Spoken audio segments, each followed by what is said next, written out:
Yo voy a ser muy rápido, muy breve, porque realmente quienes tienen que hablar son las dos personas que están aquí a mi lado, que no es que estemos separados porque estemos enfadados, sino porque fundamentalmente para dejar más sitio a la pantalla. Por una parte, hace unas cuantas fechas, yo vi que estábamos mucha gente, yo me incluyo, con bastante confusión sobre el conflicto sirio. El conflicto sirio es un conflicto complicado, un conflicto en el que entran muchos actores, en el que de alguna forma es una pequeña, o bueno, pequeña no, focalizada guerra mundial, por tantos actores como entran. Y realmente me di cuenta, en primer lugar y entrando también en mi propia opción personal, de que es un conflicto tan confuso que no sabemos muy bien qué factores determinan, qué factores son determinantes, qué factores políticos, militares, económicos, estratégicos, religiosos intervienen, y creo que esto influye bastante para que luego nos dejemos convencer o no nos dejemos convencer por el primer comentario que oigamos en la prensa o en los medios de televisión. Fundamentalmente pienso que tenemos que tener la mayor información posible para luego tener criterio. Y este es un conflicto importante, tan importante que bueno, todos vemos la cantidad de actores que entran en ese conflicto, como para tener la mayor información posible y luego tener criterio para plantear nuestra propia conveniencia ante una noticia determinada. No se trata aquí de tomar posición y de decir quiénes son los buenos y quiénes son los malos, en absoluto. Se trata de ver qué factores determinan el conflicto, y veremos que son muchos y muy complejos. Y por mi parte nada más, salvo presentar a los dos ponentes. El más allá es John Sebastián Rodríguez Forrest. Su trabajo habitual está en Bruselas. Tenemos que agradecerle que ha venido de Bruselas aquí, Bruselas pasando por Madrid, pero es profesor para la charla. Es un especialista en Oriente Medio. Realmente sabe, pues bueno, su trabajo está sobre ese término. Al lado está Javier Jiménez Olmos, miembro del Seminario de la Paz, doctor en paz y bueno, la principal, se me olvida, es coronel en la reserva, coronel de aviación en la reserva. Yo creo que las dos personas son dos verdaderos especialistas en el tema de Oriente Medio, en diseccionar, que es lo que nos van a intentar hacer, diseccionar quiénes son los actores y qué hay detrás de esos actores.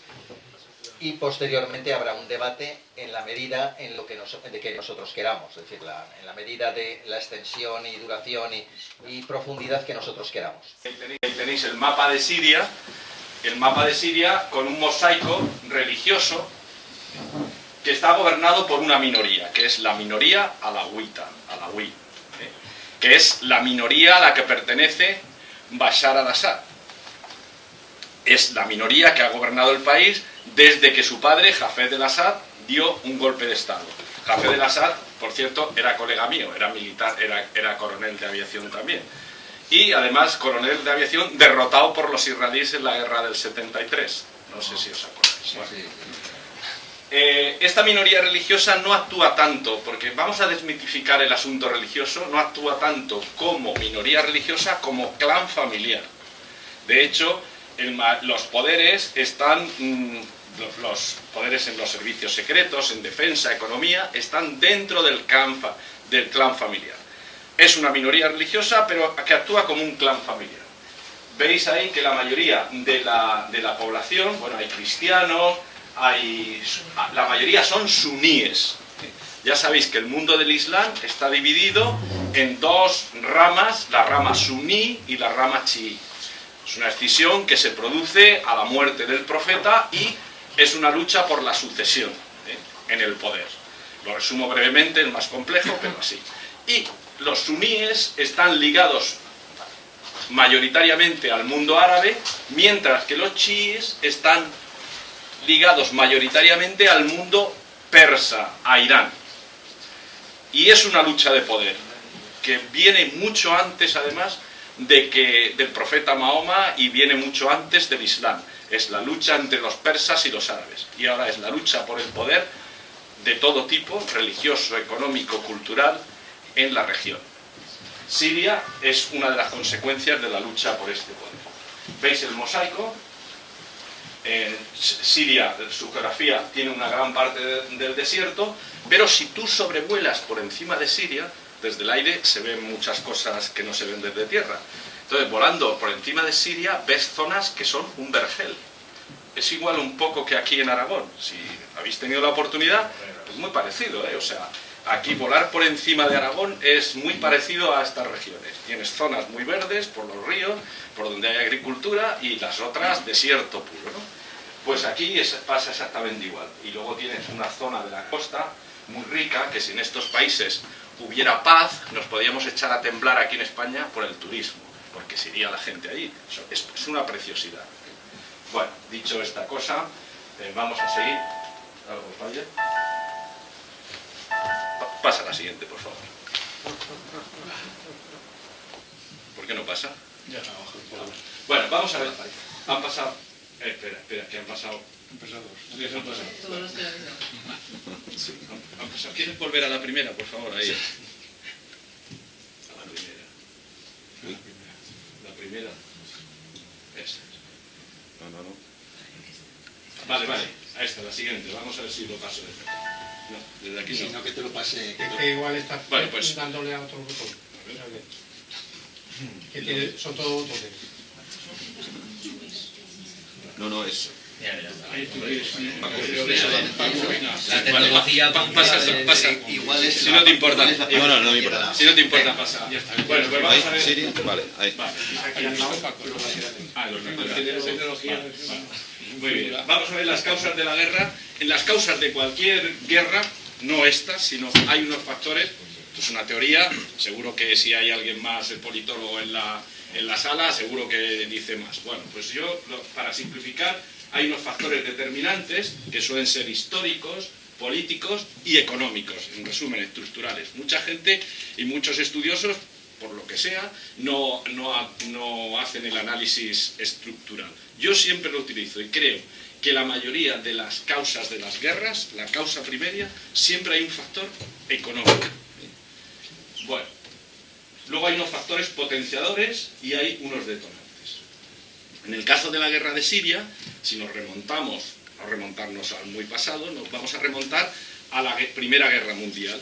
Las potencias vencedoras, con el tratado de Sykes-Picot, y luego los posteriores tratados de San Remo, de Sèvres y Lausana, hacen que toda esta zona de Siria e Irak, una serie de países artificiales, son totalmente artificiales, en las que no se contó para nada con los árabes, ni con los árabes, ni por supuesto, ni con las diferentes clanes, tribus, etc. O sea, se distribuye de acuerdo con las potencias regionales, con las potencias imperiales, en ese momento que eran el Reino Unido y Francia.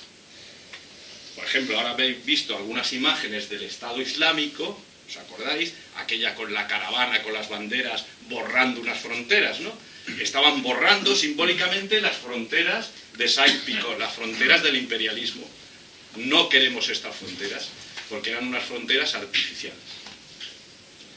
Entre los factores políticos, pues tenemos los factores que todos los sistemas políticos de la zona son dictaduras y normalmente corruptas, como casi todas las dictaduras. Y en esto quiero hacer siempre un inciso. Cuando hablamos de los musulmanes, yo soy un férreo defensor de la cultura musulmana, del Islam y del mundo árabe. ¿Qué ocurre?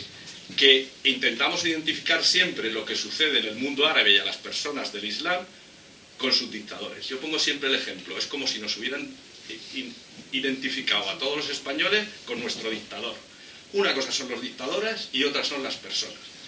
Porque siempre en los estereotipos nos intentan poner de que las personas del mundo árabe, las personas del Islam son violentas, poco democráticas, etcétera, etcétera. Bueno, pues es un estereotipo.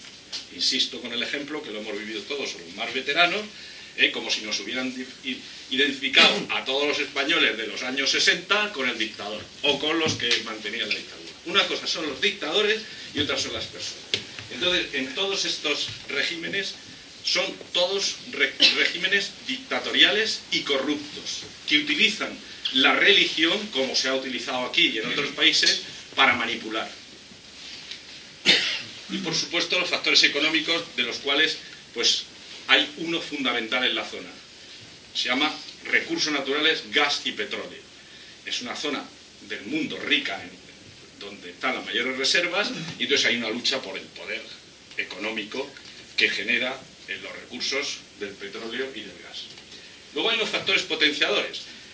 Los factores potenciadores normalmente siempre son los emotivos. A la gente se le lleva a luchar por la patria, por Dios, etcétera, etcétera. Pues aquí en este caso, el factor potenciador, hay un factor potenciador importante que es la religión. Nada nuevo en la historia, porque en Occidente también hemos luchado en las trincheras, en la Primera Guerra Mundial y en la Segunda, y nos hemos matado en nombre de Dios, ¿verdad? Es muy fácil llegar a la emotividad de la gente para que luche, cuando en realidad los verdaderos motivos son otros. Vuelvo a repetir que esto forma parte de mi teoría. No intento aquí poner ningún dogma, todo es discutible y por supuesto habrá personas que tengan diferente idea. Pero yo digo que mantengo en mis libros, en mis artículos, que la religión es un factor potenciador, como el nacionalismo, o como el patriotismo, o como el racismo. Bueno, y luego hay unos detonantes. El detonante puede ser cualquier acción o acto que en un momento determinado todos esos factores haga que los aglutine y suceda un conflicto. En este caso fue la primavera árabe. En el caso de Siria, el factor detonante, la primavera árabe. A ver si soy capaz de pasar. Pues sí. No, bueno, pues, Tómelo. no, pero casi, Yo creo que es mejor, pasa así. Vale. Bueno, aquí el estudiar la guerra de Siria sin estudiar Irak, en esos factores históricos, hay unos factores históricos inmediatos. Estudiar la guerra de Siria sin desligándola de Irak es no comprender nada de lo que ha pasado. Irak, la invasión y gestión de Irak destruyó la estabilidad de toda la zona. Entonces, parte de lo que está pasando ahora en Siria es una consecuencia de Irak. Ahí tenéis la región. De todas formas, esta región pertenecía a la misma región. Naturalmente, aquí están divididos toda la zona del norte, no tengo un puntero, pero aquí, bueno, toda esta zona es mayoritariamente suní. Aquí hay una zona chií y aquí están los kurdos, ¿no?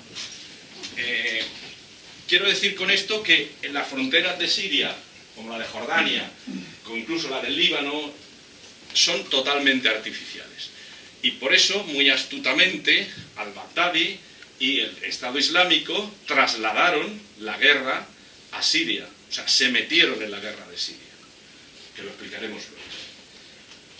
Veis un poco también cómo están las refinerías, dónde está el petróleo y dónde están las zonas, que es también una lucha por el poder y de los recursos naturales. El Estado Islámico no han conquistado territorio el desierto, no, han conquistado donde había refinerías, donde había trigo, como en Raqqa, cereales, y donde hay recursos naturales para hacer lo que ellos querían, un Estado. Y también, principalmente, el Estado Islámico ha trabajado donde había, ¿qué? Sunitas. Porque por mucho que duela, el Estado Islámico no nos creemos que es tan odiado en algunos sitios, ¿no? El Estado Islámico, cuando han llegado, los han recibido con aplausos y con banderas. ¿Por qué? Porque anteriormente estaban reprimidos o bien por el régimen de Al-Assad o bien por el régimen chií reciente que impusieron los invasores norteamericanos en Irak. ¿De acuerdo? Bueno, pasamos a la siguiente, por favor. Veis aquí Siria, digo Irak, un poco más en detalle, que también hay una mezcla. Mientras que en Siria hay muchas minorías, en Irak ya no hay tantas. Hay un mayoritario, lo que os he dicho antes, la zona suní, que está en azul, la zona roja, que son los kurdos, y la zona verde, que son los chiíes. Fijaros si cualquier país europeo, pongamos el nuestro, ya las diferencias que establecemos y los problemas que hay con determinados nacionalismos, fijaros en estos países donde encima tienen diferentes, no creencias religiosas, pero diferentes formas de ver el Islam, diferentes intereses y diferentes etnias. Pues el problema se agrava muchísimo más. Muchas gracias. La siguiente, por favor. Voy un poco rápido porque el tiempo apremia. Entonces, el Kurdistán, que creo que nuestro compañero John, luego, que él es más experto en esto, nos lo va a explicar. Bien, tiene 4 zonas y los kurdos son casi indeseables para los 4 países. Principalmente, ¿para quién? Para los turcos. Los turcos, el principal enemigo en la guerra de Siria no es el Estado Islámico ni los rebeldes que llamamos moderados. Son los kurdos. Los kurdos. El miedo al Kurdistán, al separatismo del Kurdistán. En Siria también hay un partido kurdo, como hay en Irak y como hay en Irán. Los kurdos también son muy variopintos. Bueno, luego lo explican, ¿no? Vale, seguimos. Vamos a ver un poco por qué hemos dicho estas causas.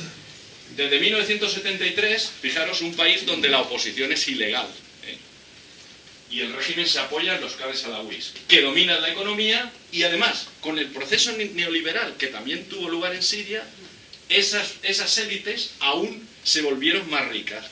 Bueno, esto nos suena, ¿verdad? Seguimos. Además coincidió con una grave sequía del 2006 al 2010, que pongo ahí entre paréntesis, consecuencia ya del cambio climático. Según los expertos dicen que sí. Yo, como no soy experto, lo pongo en interrogación, aunque puede ser. Pero bueno, el hecho objetivo lo pongo en rojo, que hubo una grave sequía.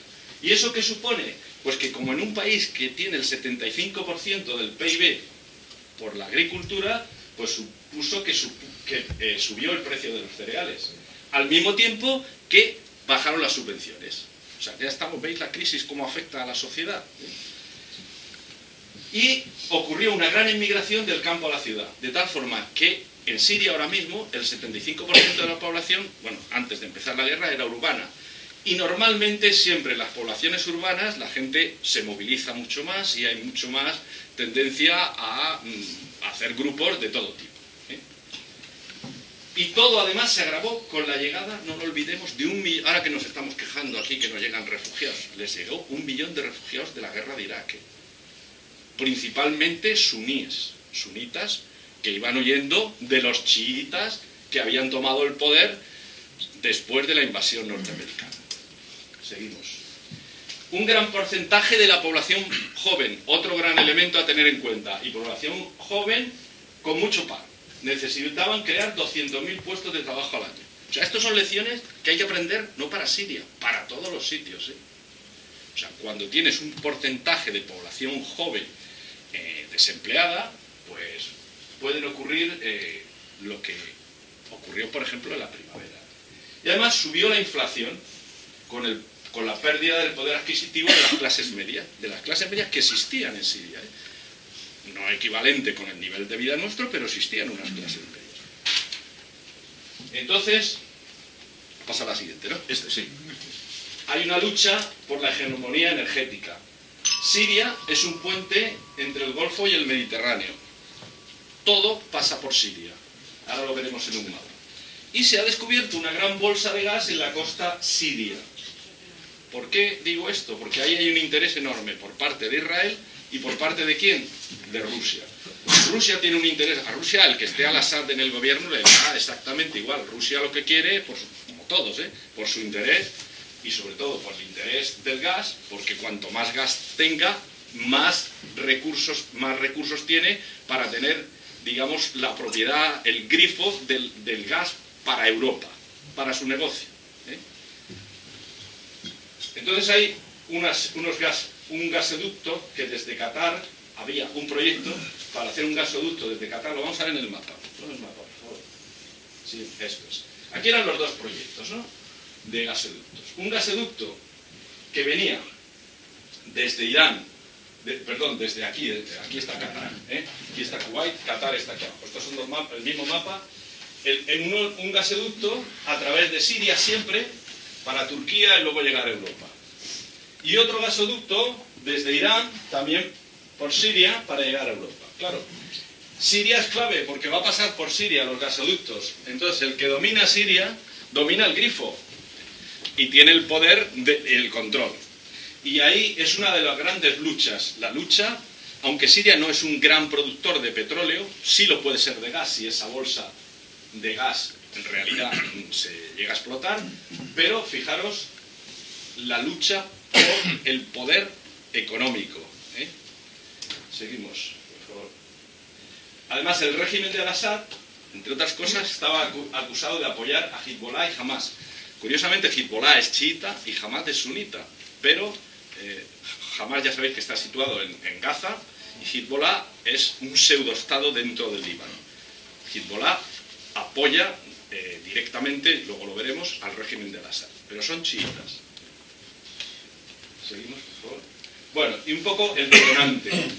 Hemos visto un poco lo que hemos dicho, la historia, hemos visto un poco las causas determinantes, hemos visto un poco los factores potenciales, los factores potenciadores y el detonante. Muy brevemente, el 17 de diciembre, ¿os acordáis? Banzizi se inmola en Túnez. El vendedor joven que le cerraron el puesto y se inmola. Comienza la primavera árabe y caen los gobiernos de Egipto, Libia, Bahrein y Yemen. El arrogante Al-Assad, como casi todos los dictadores, declara en el Wall Street Journal que la revolución no afectará a su país. Lo dijo. Pero le sale, fijaros las modernas tecnologías y los jóvenes. Un joven que se llamaba Al-Hamsi y que el 3 de febrero del 2011 cuelga en YouTube un vídeo en el que insta a derrocar el régimen. Ese vídeo es un detonante. A raíz de ahí, el régimen empieza a reprimir y el 6 de marzo detiene y tortura a niños en una ciudad que se llama Derea, que está al sur, casi lindante con Jordania. Seguimos, por favor. Bueno, vamos a ver un poco ya para resumir. Las fuerzas que combaten actualmente son las fuerzas del régimen, lo que llamamos rebeldes, que son una amalgama, hay de todo. A mí me hace mucha gracia cuando de determinados medios dicen los rebeldes moderados. Se nota que nunca han estado sobre el terreno en un sitio donde hay guerra, porque desde luego yo os puedo asegurar que en la guerra moderados hay muy pocos. Están los kurdos y los denominados yihadistas. Yo no quiero nunca emplear la palabra yihadista en mis escritos, y os voy a decir por qué. Porque tú conoces el mundo árabe. La yihad, que por cierto se tendría que escribir con J, yihad para los árabes, para los musulmanes, significa esfuerzo. Esfuerzo por ser mejor persona, por ser un esfuerzo personal. Y solamente la palabra yihad se utiliza muy pocas veces para lo que los cristianos llamaríamos, los padres de la Iglesia, llamarían la guerra justa, defensiva, ¿no? Pero bueno, hemos denominado a estos grupos yihadistas porque ellos mismos dicen que están haciendo una yihad contra los infieles o contra los herejes. Ojo que esta yihad, por ejemplo, del Estado Islámico, principalmente no es contra los cristianos, es contra los chiíes. Bueno, un poco aquí vemos el mapa, que todos sabemos. Si estuviera la clase en Estados Unidos tendría que explicar, pero aquí en España yo creo que todo el mundo sabe dónde está. Sí, esto me hace gracia porque cuando estaba en la OTAN con los americanos, pues tenías que explicar, claro, decir, a ver, Rumanía, ¿dónde está? Y tenías que ir ahí con el mapa. Claro, para ellos es un país inmenso y pues nosotros somos nada. Pasamos.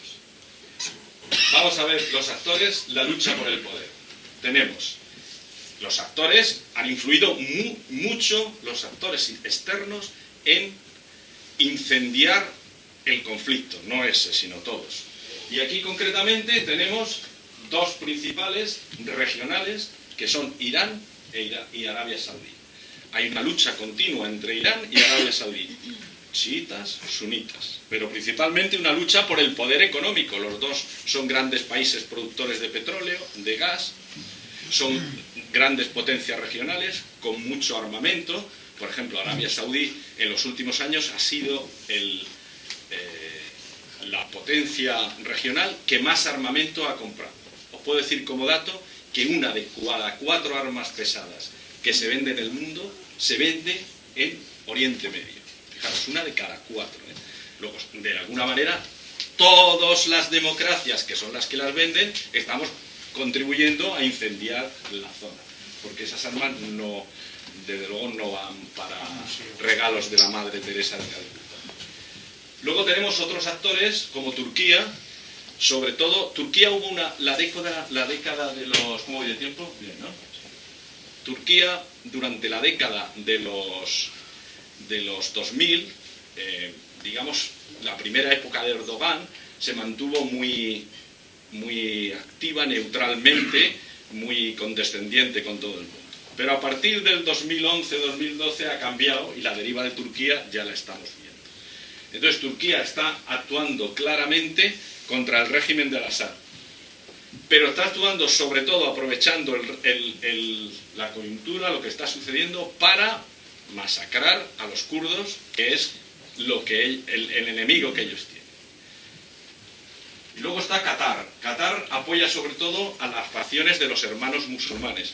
Curiosamente, Arabia Saudí no apoya a los hermanos musulmanes, y Qatar sí. Incluso ha habido incidente diplomático al respecto, pero Qatar también influye muchísimo. Son un país pequeño con muchísimo dinero, con una renta per cápita enorme y con muchísimo dinero. Y entonces apoya a los combatientes salafistas ligados a los hermanos musulmanes. Actores externos, pues los de siempre, el quinteto del Consejo de Seguridad de las Naciones Unidas. Estados Unidos, con sus intereses en la zona. Estados Unidos, veremos a ver ahora lo que sucede con el señor Trump. Si cumple alguna de las promesas que hizo, como por ejemplo instalar la embajada de Estados Unidos en Jerusalén, contribuirá mucho más al incendio de la zona. Vamos, será otro de los detonantes para que haya más conflictos. Pero Estados Unidos tiene una cosa ahora que se llama fracking, suena, ¿verdad? Sí. Con lo cual estamos teniendo gas y petróleo de un modo más barato y puede ser autosuficiente. ¿Eso qué significa? Si es autosuficiente va a depender menos del petróleo y del gas del exterior. Por lo tanto, pues a lo mejor empieza a prestarle menos atención a los problemas de Oriente Medio. Eso por una parte. Por otra, ¿va Estados Unidos su poder militar en la zona a retirarlo? Pues no creo. Sinceramente no creo. ¿Por qué? Porque por muy bocazas que sea el señor Trump, se dará cuenta que si sus aliados se debilitan, se va a debilitar él también. Con lo cual dudo mucho que Estados Unidos retire todo lo que tiene ahí. Voy deprisa y muy brevemente, luego especificaremos. Rusia. Pues Rusia también tiene un gran interés. O sea, tenemos por una parte la alineación, ahora tenemos al señor Trump, pero por la otra tenemos al señor Putin, que es también para echarse a temblar. En Rusia tiene muchos intereses en Siria. El desgal y el petróleo. Tiene la base de Tartus. Tartus es una base que está en el Mediterráneo, es una base naval donde la flota del Mediterráneo rusa puede hacer su logística, repostar. Y tiene una base aérea importante que se llama la Katia, que está en una ciudad también importante, desde la cual puede operar. Pero no solamente puede operar en Siria, puede operar en el Mediterráneo. Recordamos que el Mediterráneo es un mar por donde circulan, entre otras cosas, los grandes petroleros y los grandes barcos. Entonces dominar el Mediterráneo desde siempre, ¿no? Desde los romanos. Es importante. China está ahí a la expectativa, siempre medio durmiente, pero avanza poquito a poco, silenciosamente, y tiene grandes intereses en la zona. Sobre todo, China se puso de parte de Irán, por tanto de parte de Al-Assad, porque China de momento recibe mucho petróleo de Irán. Por lo tanto le interesa, petróleo y gas, por lo tanto le interesa esta. Y luego los poderes imperiales derrotados en la Segunda Guerra Mundial, y digo derrotados porque no solamente los alemanes y los italianos fueron derrotados en la Segunda Guerra Mundial, no, ellos también fueron derrotados porque cayeron los grandes imperios franceses y el Reino Unido. Bueno, pues siguen a la expectativa, tratando un poco, incluso tenemos presidentes que, como el señor Hollande, que también se suben a un portaaviones, les falta ponerse nada más la cazadora de vuelo como Bush, pero vamos, yo un día le dije, pues yo te la presto, hombre, te dejo la mía, que la tengo colgada y te la pones. Quiero decir que todavía tienen el aura ese imperialista, sean del partido que sean, ¿eh? Porque muchas veces uno se cree y dice, no, este es que es socialista, etc. Mira, Hollande ha actuado, y Mitterrand, por ejemplo, actuaron como auténticos imperialistas. Y el Reino Unido, pues ya salió por lo mismo, ¿no? Pasamos a la siguiente. Ya hago un resumen de los actores principales. ¿Ya? Los actores principales son internos. El régimen de Al-Assad, que apoyado por Irán, Hezbollah, el Partido de Dios, libanés, y Rusia. ¿De acuerdo? Y luego tenemos los rebeldes islamistas apoyados por Turquía, por Arabia Saudí y Qatar, y externamente por Estados Unidos, Francia y Reino Unido. Muy resumido. Luego tenemos los kurdos, cuyo principal aliado es los Estados Unidos, lo cual le cuesta problemas ¿con quién? Con Turquía, que también está en la OTAN. No sé si os acordáis el golpe de Estado que hubo en Turquía hace poco, donde se gestó, fue en la base de Incirlik, del ejército del aire turco, pero una base de la OTAN. Son cosas muy importantes, son pequeños detalles muy a tener en cuenta. Y luego están Al-Nusra, que no lo apoya nadie. Al-Nusra es una filial de Al-Qaeda. Y por último ISIS, Daesh o el Estado Islámico, que también va por libre. Y se ha convertido, sobre todo el Estado Islámico, el enemigo de todos. ¿Me da tiempo a lo del Estado Islámico o no? Sí. Vale, pues vamos a ver brevemente lo del Estado Islámico. Yo sé que he ido muy deprisa, pero... Bueno, queda aquí esto. Bueno, esta foto la conocemos todos, ¿no? Es la caída de Hussein, de Saddam Hussein. Claro, esto, el desastre que se produce en Irak con la invasión y la gestión, no nos olvidemos, la gestión de la invasión es terrible, es destruir un Estado. O sea, a mí muchas veces cuando me dicen los servicios de inteligencia norteamericanos, pues deben ser muy torpes, pues porque desconocían lo que pasaba ahí. O sea, no tenían ni idea de lo que pasaba ahí. No sabían lo que ocurre en Irak, cualquiera que haya estado en el mundo árabe o en el mundo musulmán, vamos, un desconocimiento total y absoluto. Y se creían con invadir y con luego poner el títere que ellos quisieran, aquello se iba a solucionar. Pues se ha producido una guerra civil que dura hasta ahora, las consecuencias. Y una de las consecuencias, pasamos a la siguiente por favor, ha sido el Estado Islámico. Que digo que la madre del Estado Islámico en la invasión de Irak. ¿Por qué? Porque, ahora lo veremos, el Estado Islámico se gesta como consecuencia de los insurgentes contra la invasión. Y el padre es el wahabismo. No nos olvidemos que la ideología del Estado Islámico es la ideología salafista wahabista, que es la más dura del Islam. ¿Y quién la predica y la practica? Arabia Saudí. ¿Y quién apoya a Arabia Saudí? Occidente. Fijaros el contrasentido. O sea, nos han llenado de mezquitas. Por eso lo digo muchas veces, una cosa es el Islam y su gente, y otra cosa son sus dictadores. La dictadura de Arabia Saudí utiliza históricamente el wahabismo para manipular y subyugar. Y lo siguen haciendo. Los libros que utiliza el Estado Islámico son los mismos que utilizan en Arabia Saudí. Las normas que tienen son exactamente las mismas. Yo sé que esto a mucha gente no le gusta que se diga y es políticamente incorrecto, pero bueno, tenemos todos los jefes de Estado, incluido el nuestro, que van y le dan besos y abrazos a los de Arabia Saudí porque compran armas, venden petróleo, etc. Bueno, tiene otros parientes, que son los actores externos, todos los que hemos dicho, Estados Unidos, en fin, Rusia, etc. Y tiene sobre todo una cosa, la frustración política, social y económica. Insisto, muchas zonas donde el Estado Islámico ha aterrizado, ha invadido, como queramos, han sido bien recibidos. ¿Por qué? Porque estaban oprimidos. Hace poco, incluso desde los sectores más laicos de la oposición siria, se decía, solo nos queda Alá, porque se habían visto abandonados por Occidente todo lo que pedía, todas las ayudas que pedían no las tenían, y entonces hasta los más laicos, los pertenecientes a partidos más de izquierda y más laicos, dicen la frase, solo nos queda Alá. Es un poco el recurso de... Seguimos. Bueno, esto es un poco la cronología, que siempre viene, pero para un hecho importante, en la prisión de Camp Bucca es una escuela del Estado Islámico. Ahí se da la concurrencia de oficiales muy bien preparados del ejército iraquí, que pertenecían a un partido laico, el partido Baas, con islamistas, salafistas muy bien educados. Y hay un matrimonio de conveniencia, las cárceles son muy importantes, ya lo veremos, es una universidad para que nazca el Estado Islámico. Nace este señor al-Baghdadi, después de un proceso, es el que se hace cargo en el 2010, cuando muere al-Zarqawi.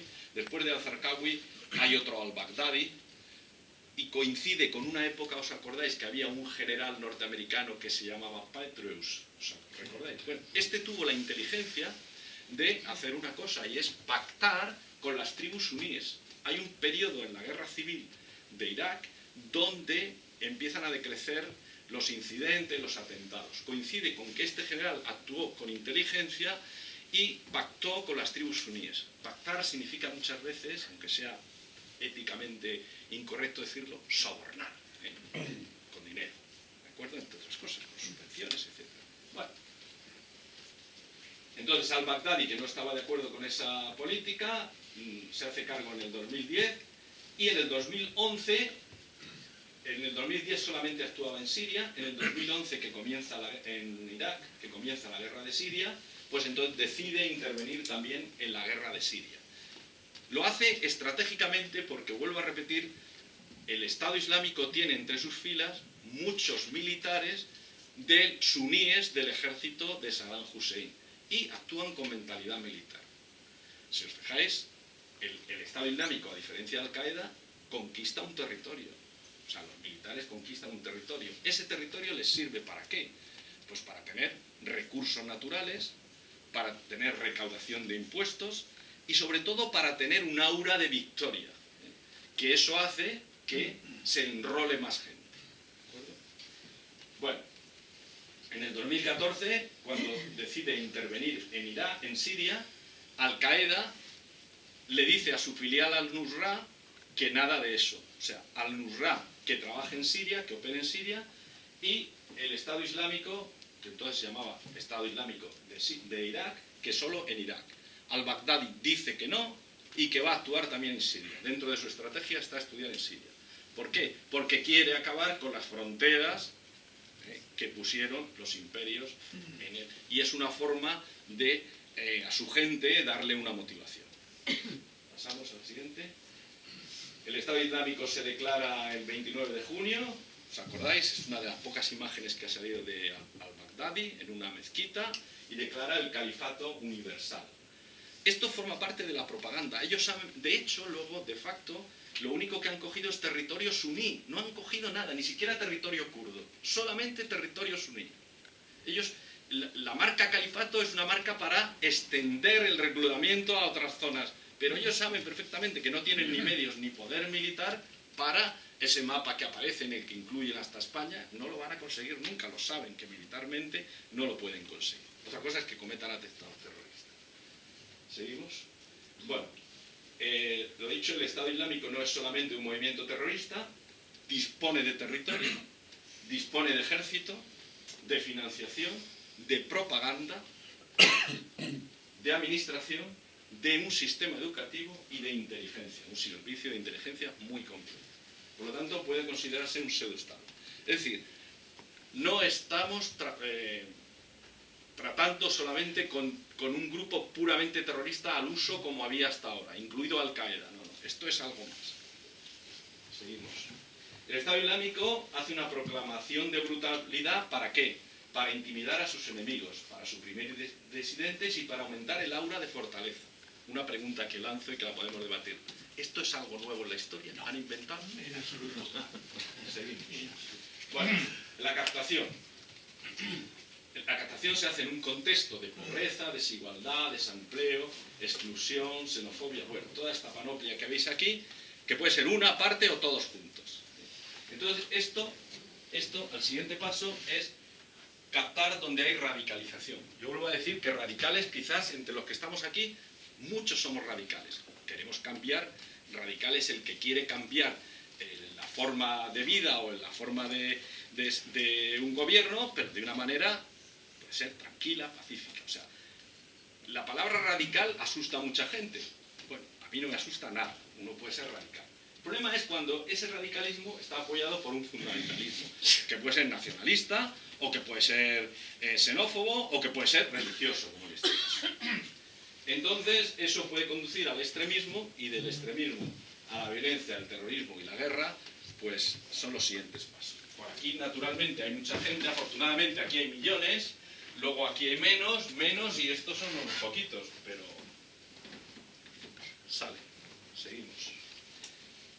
¿Qué ofrece el Estado Islámico a sus militantes? Aventura. Estamos hablando de gente muy joven, ¿eh? No nos pensemos que todos los que acuden allí son fanáticos religiosos. Algunos conocen mínimamente lo que es el Corán, y el árabe ni saben. Tienen poder personal, o sea, les ofrecen poder personal, ser alguien. Les ofrecen sentido de sí mismo, violencia, enrolamiento inmediato, operar en ciudades, dinero, sexo, contrariamente a Al-Qaeda, que eran mucho más místicos, territorio real y ser héroe. Gratificación, es una gratificación primitiva.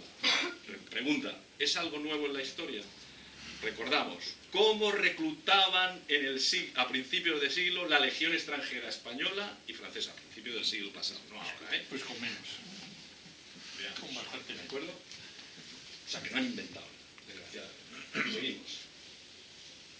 ¿Y qué tipo de gente? Marginados, automarginados, frustrados, idealistas, aventureras o por... En fin, esto ya lo sabemos, cuando cogen a un chico de estos o a una chica, normalmente siempre detrás ha habido algún problema de este tipo, ¿eh? Y lo saben muy bien los que reclutan. Seguimos. ¿Y dónde? Pues normalmente en estos sitios. Fijaros, he puesto aquí, lo señalo siempre, las prisiones y la red, ¿eh? Esto ya menos, porque saben que están muy vigilados, esto también, pero esto también empieza a vigilarse, pero la red es imprevisible, y en la red, perdona, se capta muchísimo. Seguimos. Los combatientes, esto os digo siempre, cuando vayamos a coger información de este tipo, esta por ejemplo está de la RT, la rusa, pero si coges de otra te da otros datos. Una cosa también, los que hemos trabajado en estas cuestiones profesionalmente, siempre se lo digo a todo el mundo, no os fiéis ni del que os habla, ¿eh? Sí, lo digo a todo el mundo, porque la verdad es muy difícil. O sea, siempre les lo digo a los estudiantes y a alguno de aquí que ya me ha oído en alguna conferencia, no hay que fiarse de nada, porque en las guerras y en los conflictos la verdad es lo primero que se pierde, ¿no? Entonces hay que mirarlo todo siempre y discutirlo, mirarlo con lupa.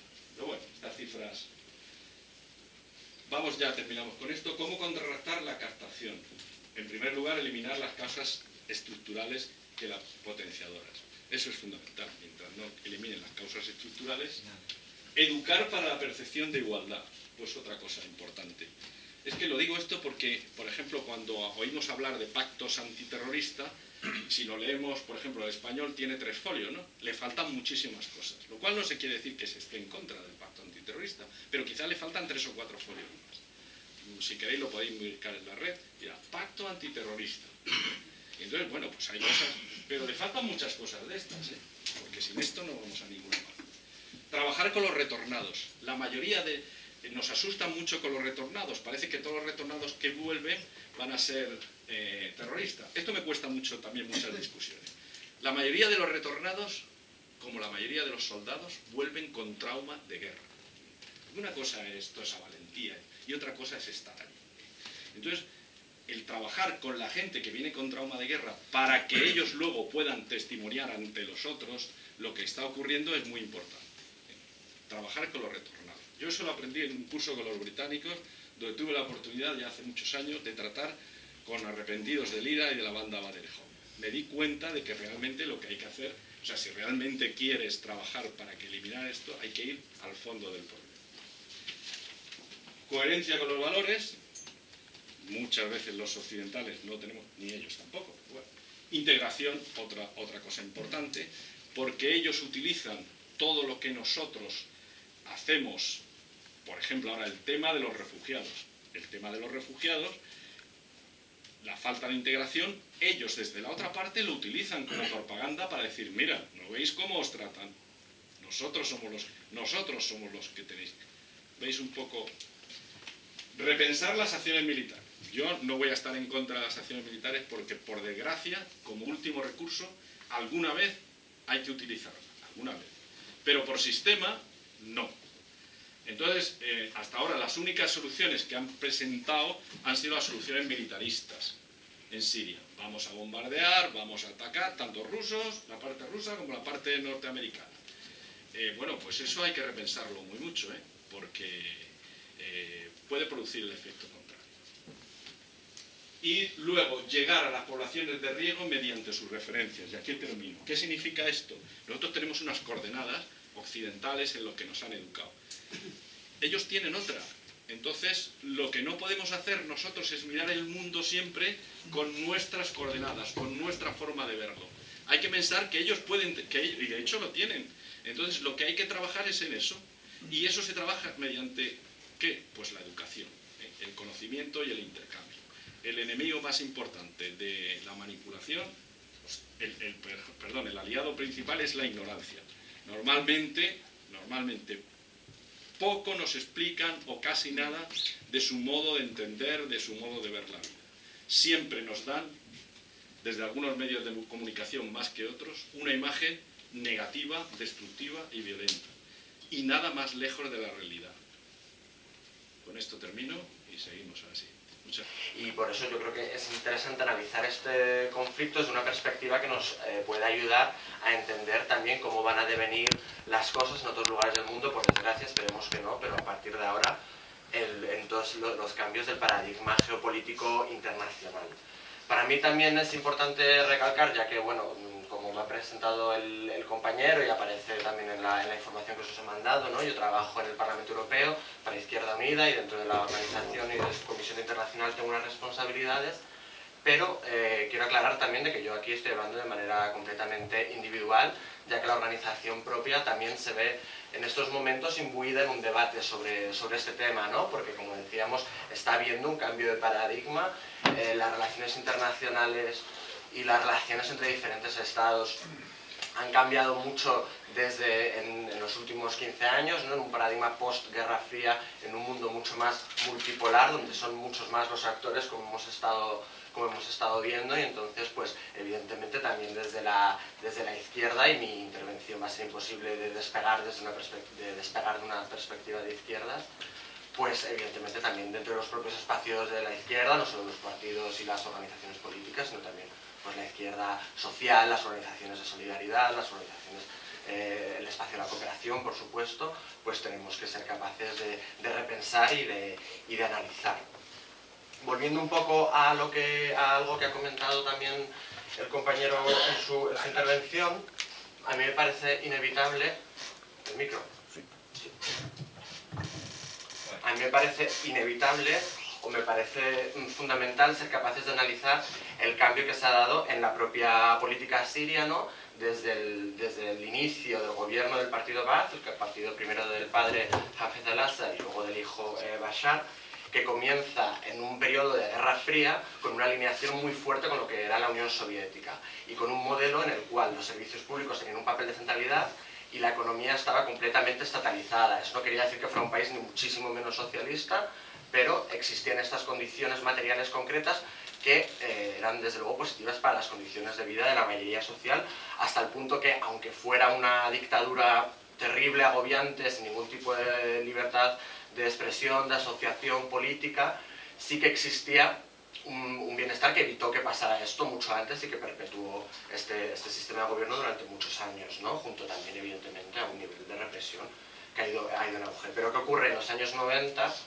Con la caída de lo que supone el bloque socialista, hay toda una serie de medidas que ya se han comentado de privatización y de ruptura con todo el modelo de estatalización, desde la agricultura, que era una parte fundamental de la economía, hasta toda una serie de sectores estratégicos, el sector energético, etc.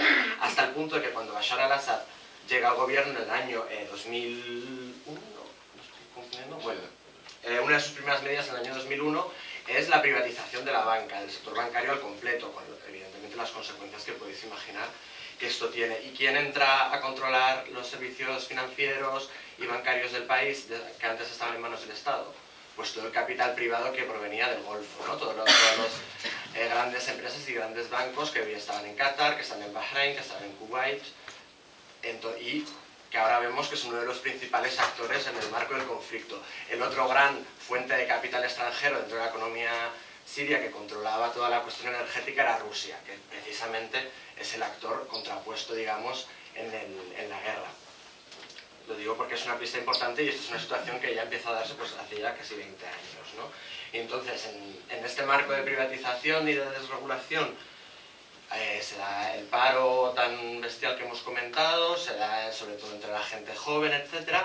Y empieza todas las protestas en el marco de un contexto más general de protestas en todo el mundo árabe, pero a mí me gustaría matizar que muchas veces todas las revueltas que se dan en los países árabes y también en Siria tienen que ver o se muestran como unas revueltas de carácter muy urbano, muy juvenil, muy de clase media, difundidas a través de las redes sociales, etcétera, lo cual hasta cierto punto es verdad, pero no podemos tampoco llevarnos a engaño. En el año 2011 o incluso antes, cuando tienen lugar las revueltas en Egipto o en Túnez, a través de las redes sociales, de un vídeo de YouTube y de una cuenta de Twitter, es imposible llegar a países donde la mayoría de la población no tiene acceso a Internet, salvo la gente quizá más joven en espacios comunes, pero ni siquiera en sus propios hogares, y donde además un porcentaje alto de la población es analfabeto.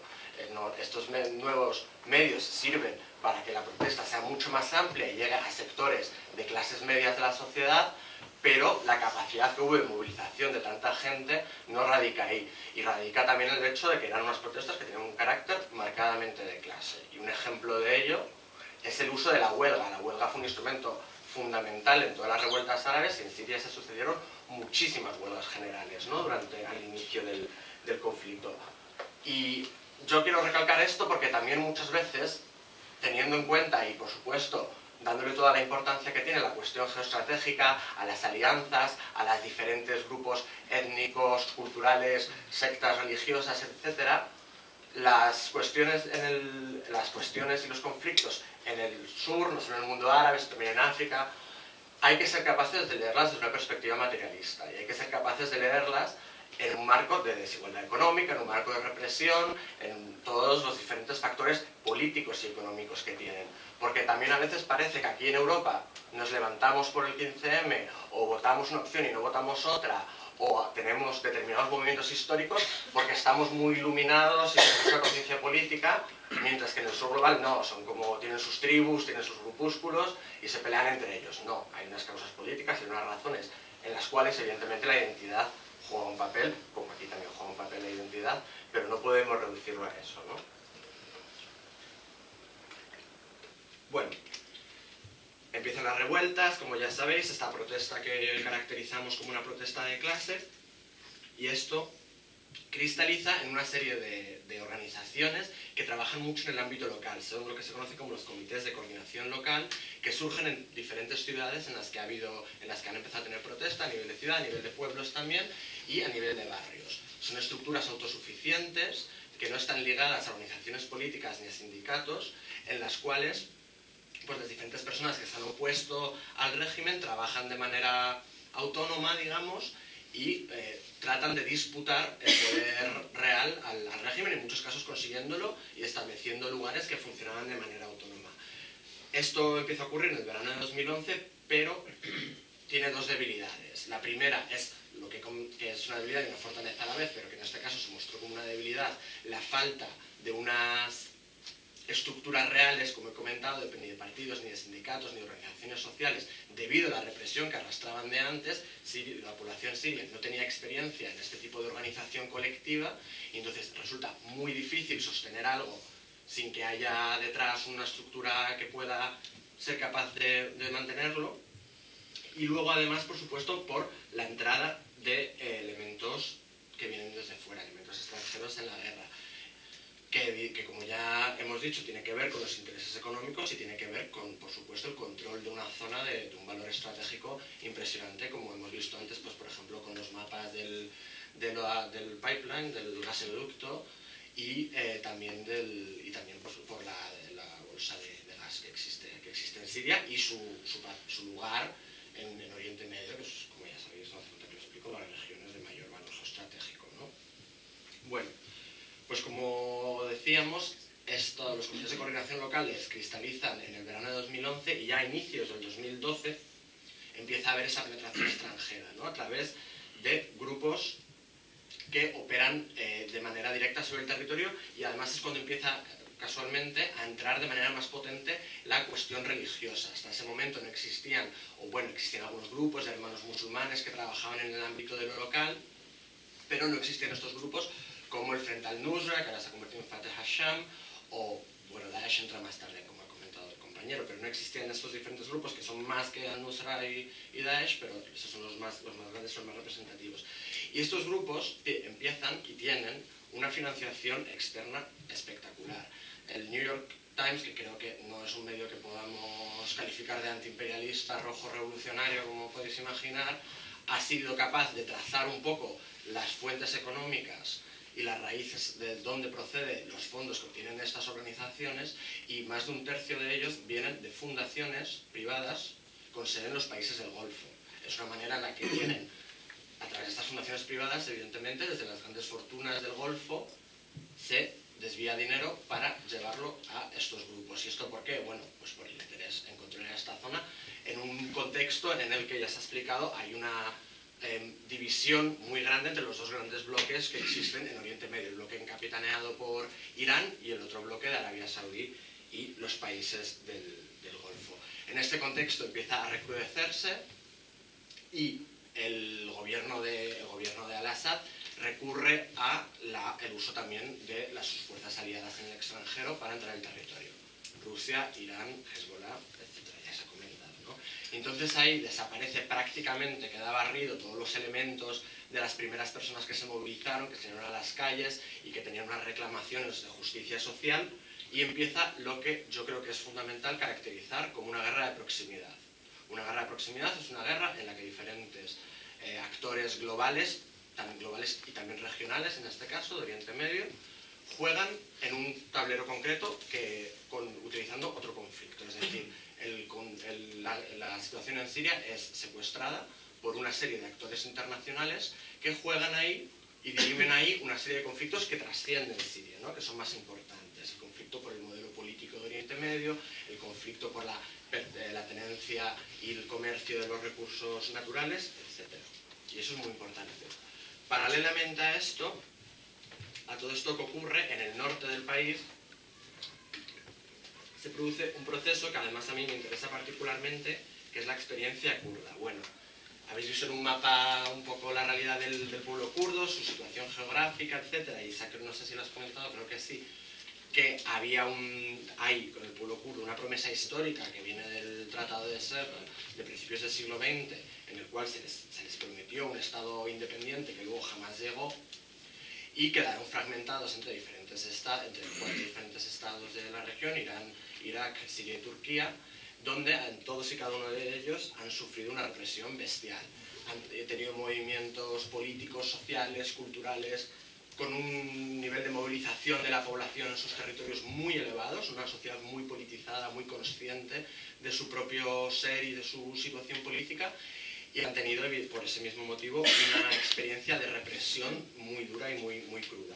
Bueno, pues durante este conflicto del que estamos hablando, paralelamente, en el norte, en lo que son los 3 cantones que componen Rojava, que es como se denomina el Kurdistán sirio, surge un movimiento de transformación social impresionante, que llega hasta el punto de declararse a sí mismo como una región autónoma completamente dentro de Siria, y rompe lazos tanto con el gobierno de Assad como con el resto de grupos que están insertos en la guerra. Han tenido algunas situaciones en batallas concretas, de alianzas puntuales con diferentes actores, pero políticamente ellos se declaran autónomos y no tienen ninguna relación con el resto a nivel político, y propugnan un modelo que ellos consagran en una propia constitución que han redactado, la Constitución de Rojava, consagran un modelo que es el modelo de confederalismo democrático. Es un modelo basado en la importancia fundamental del municipalismo, del poder local y en la colectivización de los medios a través de este poder local, ¿no? El agua, las tierras, todos estos recursos han pasado a colectivizarse en el Kurdistán sirio hoy. Todo esto mientras hacen una guerra contra el Estado Islámico y otros elementos, que a mí me parece que es una cuestión que tiene un valor impresionante. Otro elemento así que suele llamar la atención de las fuerzas kurdas y que ellos le dan una importancia fundamental es la igualdad de género, ¿no? En todos los cargos de responsabilidad kurdos, tanto en Siria, también lo hacen en Turquía, hay siempre un hombre y una mujer. Hablábamos de la importancia del municipalismo, ¿no? Pues en todos los municipios hay un alcalde y una alcaldesa y comparten el 100% el conjunto de las responsabilidades, ¿no? Y eso creo que es muy importante. Y además nos da la pauta, ¿no? de un grupo que está librando una guerra a su alrededor, pero a la vez es capaz de imbuirse a sí mismo en un proceso revolucionario. Y precisamente este proceso es uno de los factores que determinan la entrada de unos elementos que son más fundamentales en la guerra, ¿no? Que es Turquía. Es muy interesante analizar el papel de Turquía a lo largo de todo el proceso, porque Turquía, que inicialmente tenía una actitud pretendidamente neutral o comunicativamente decían que se mantenían en la neutralidad a pesar de que se sabe que toleró perfectamente el comercio del Daesh al otro lado o utilizando sus fronteras para contrabando, cambia radicalmente de estrategia cuando ve que los kurdos están teniendo un proyecto exitoso y se están expandiendo, además están conquistando terreno al Daesh. Y es el ejército turco es uno de los pocos ejércitos como tales, además del ruso, que ya todos conocemos la barbarie que está llevando a cabo, que ha puesto pie sobre el terreno sirio. Y ahí se dirime la política de los dos bloques que se ha comentado, pero casos como el de Turquía, o la entrada también de milicias que no representan a estados, pero que tienen una implantación social muy importante en los propios estados, como Hezbollah en Líbano, nos da algunas pautas de lo que hablábamos, ¿no? De un mundo cada vez más multipolar y que ya es difícil leer en esa lectura de, digamos, un bloque de Estados Unidos y un bloque ruso, ¿no? Tenemos muchos más actores y, por ejemplo, ahora mismo Erdogan ha trazado una alianza muy importante con Rusia en contraposición a lo que le dictaría su pertenencia a la OTAN, y todo el nuevo proceso de paz en Astana, que está comenzando ahora, está pilotado por Rusia y Turquía en alianza. Digo porque como potencia militar, y además es aliado de Hezbollah, que Hezbollah, no sé si sabéis ahora mismo, tenemos nosotros los militares españoles, hay una fuerza de interposición entre Hezbollah y el ejército israelí, porque si no ya se enfrentarían. Y luego aparte tiene el problema de Hamas por abajo, por Gaza, que también, curiosamente, aunque son suníes, están apoyados por Irán. Israel, por ejemplo, al Estado Islámico lo dijo desde el principio, no lo consideró un enemigo. Eso muchos desde el punto de vista militar, el Estado Islámico, por mucho que nos asuste, no es un enemigo. Militarmente no tendría menos que el ejército de Saddam Hussein. Lo que pasa es que nadie se atreve, excepto los rusos, a hacer una guerra total. Pero Israel no tiene miedo al Estado Islámico, ni le tenía a Israel. Su temor es Irán, siempre es Irán. Y Arabia Saudí y los países del Golfo tampoco le tienen miedo porque de momento son aliados de Estados Unidos. O sea, los dos principales aliados de la zona son Israel en primer lugar y en segundo lugar las petromonarquías. Es un poco el juego de los intereses. En política internacional no hay ideologías ni aliados, hay intereses. Otra cosa que no hemos comentado ninguno de los dos durante las exposiciones y que creo que es fundamental también a la hora de analizar es efectivamente el papel de Israel, que aunque ha dicho ser neutral, no lo ha sido. Ha habido desde el inicio una presencia importante, de hecho ha tenido acciones directas sobre el terreno, bombardeando objetivos estratégicos, y es muy importante también tener en cuenta que hay una parte de Siria, los Altos de Golán, que está ocupada militarmente por Israel desde 1967, y que justo se trata además de una zona en la frontera de la cual, del lado sirio, se están produciendo algunas de las batallas más importantes y cruentas, y desde la cual es la que ellos operan. O sea, que es importante tenerse en cuenta. teníais... Sí, exacto. Sí, pues que no... Cuando se inició la revuelta, ¿todo el ejército se quedó a defender el régimen o se partió el ejército? Porque parece mentira que haya durado tanto unos civiles contra un ejército tan preparado. Y otra pregunta, bueno, esto es una reflexión, nos guste o no, me parece que esto se enfoca a que va a seguir el régimen con la ayuda directa de una parte y con el consentimiento o la retirada de otra parte. Bueno, pues mira, lo que me dices, en principio cuando empezó la rebelión estaba lo que se llamaba, lo que ha explicado antes, los comités locales, que eran pacíficos. Se formó también el Ejército de Liberación Sirio. Prácticamente el Ejército de Liberación Sirio, en principio también tenían la duda de actuar militarmente y no hacerlo. Cuando empezaron a actuar militarmente, muchos de los mandos que pertenecían a los clanes suníes o de otras, por ejemplo, drusos, por ejemplo, incluso cristianos, algunos. Los cristianos, curiosamente, muchos de ellos estaban con el régimen de Al-Assad y siguen estando. ¿Por qué? Porque también compartían parte del poder económico y político, sobre todo económico. Pero parte del ejército de Al-Assad, sobre todo no altos oficiales, porque los altos oficiales eran de los clanes alawitas, chiitas, pero oficiales intermedios, suboficiales y tropa sí que se pasaron al Ejército de Liberación Siria y posteriormente a los miles ya de grupos salafistas que hay por allí.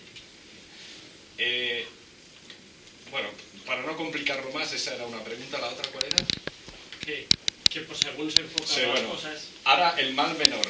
El mal menor, según, después del fracaso de todas las conversaciones, Ginebra 1, Ginebra 2, Ginebra 3 y las que hay actualmente, la solución práctica, la Realpolitik, en la que incluso le oí a algún ministro ya de Asuntos Exteriores español, incluso, diciendo que el mal menor era que siguiera el régimen de Al-Assad.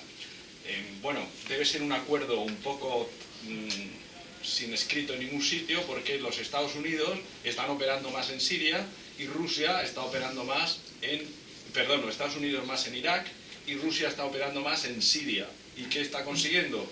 Pues consiguiendo no solamente contra el Estado Islámico, sino contra las fuerzas rebeldes que no pertenecen al Estado Islámico, que son muchos grupos salafistas. Entonces están ganando terreno en ciudades importantes como Alepo, por ejemplo. Entonces, al final, parece que la solución puede ser que prosiga el régimen de Al-Assad.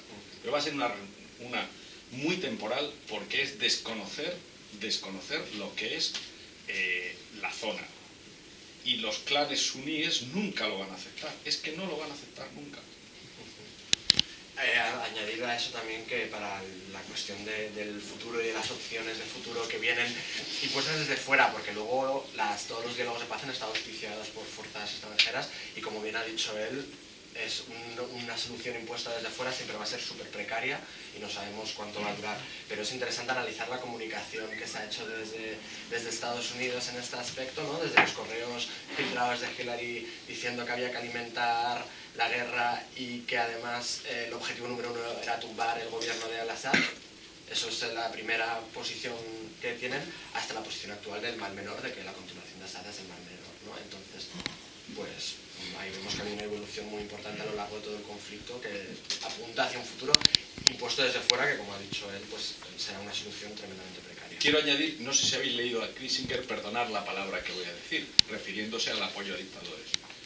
Se refería al caso de un dictador en El Salvador. Es un hijo de puta, pero es nuestro hijo de puta. Perdonar la palabra, pero es textual de Kissinger. Bueno, pues Al-Assad puede ser nuestro hijo de puta. Javier. Bueno, yo pido disculpas porque igual me extiendo un poquito más de lo que sería prudente. Hay un actor en este conflicto que a mí me preocupa muchísimo y es Rusia.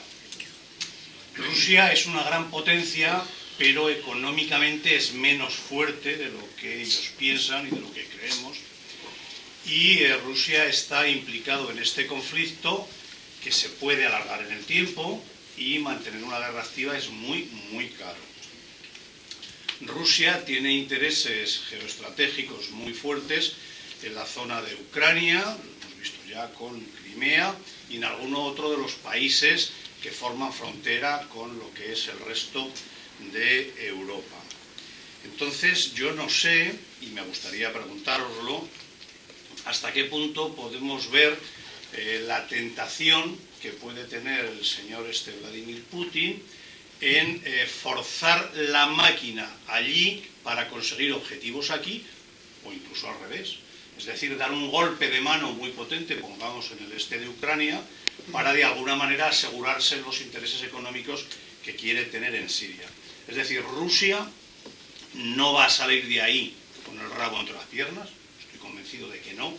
Por lo tanto, ¿qué es lo que va a obtener? ¿Cómo va a salir de alguna manera victorioso en todo este conflicto? Que a él lo único que le interesa es pues, seguir siendo una potencia mundial, y posiblemente también lo que le interesa es el interés económico de la bolsa esa de gas que hay ahí y de los gasoductos, ¿no? Por lo tanto, ¿qué hará Putin, si es que os atrevéis a opinar? ¿Puedo complementar la pregunta? Sí, sí. He leído que querían que se hablaba de crear una OPEP del gas. Rusia, Irán, que parece ser que es los primeros yacimientos de gas del mundo, y la bolsa esta de Siria. Perdón. Sí, bueno, ahora enlazamos. Venga, tú habla, te toca. En cuanto a Rusia, efectivamente, yo creo que has analizado bien lo que supone la política internacional de Putin, que después de un par de décadas en las que Rusia ha perdido mucha influencia, uno de sus principales programas, y también a nivel de política interna, una de las cuestiones que le dan tantos apoyos a nivel interno, es la cuestión de volver a ser una superpotencia a nivel global.